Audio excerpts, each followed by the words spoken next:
पहले subscribe button दबावल जा, ओकरे बाद बगल वाली घंटी पे दबावल जा हमार नए वीडियो देख। हेलो दोस्तों, भोजपुरी रसोई में आप लोगन का स्वागत बा। आज हम आप लोगन के लिए रेसिपी लेके आयल बाटी आलू के हलवा। आलू का हलवा बनैले से पहले हम आप लोगन के बता दी कि आप लोगन सोचत हो कि इसमें हमारा वीडियो नहीं आवता, तो इसमें वीडियो नहीं बना पाते तो सोचलिए आप लोगों ने छोटा छोटा टिप या छोटा छोटा वीडियो लेके आ जाए ताकि आप लोगों के बनैले में कोनो दिक्कत नहीं होकर और आप लोगों के पास हमारा वीडियो भी पहुंच जाए आसानी से।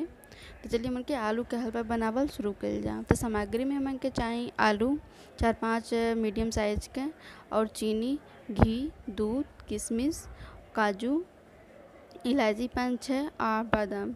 अब चलिए मन के बनावल शुरू कर जाए। तो सबसे पहले मन के आलू के अच्छे से उबाल लेवल जाए। उबाल के ठंडा होकर के रख देवल जाए। ठंडा हो जाए तो क्या मन के छिलके अच्छे से तोड़ लेवल जाए।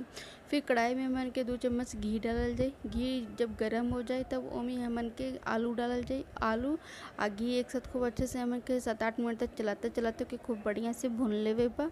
भूनले के बाद हमन के ओमे आलू में दूध, चीनी और किशमिश, काजू डाल के ओके फिर दोबारा हमन के लगातार चलावल जाए। दोबारा हमन के खूब चला के 6-7 मिनट तक हमन के खूब बढ़िया से ओके भून लेवे बा। उसके बाद हमन के गैस बंद कर देवल जाए। गैस बंद करले के बाद आलू के हलवा में हमन के इलायची पाउडर मिलावल जाए। पाउडर मिलाने के बाद ऊपर से थोड़ा सा हमन के ओमे घी मिला देवल जाए।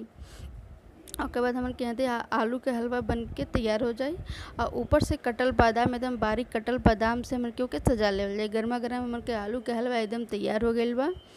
आप एके गरम भी खा सकल जाला, ठंडा भी खा सकल जाला और जो ना आलू के हलवा में हमन के ड्राई फ्रूट डालल गइल बा, आप अपने मन पसंद का डाल सकल जाला।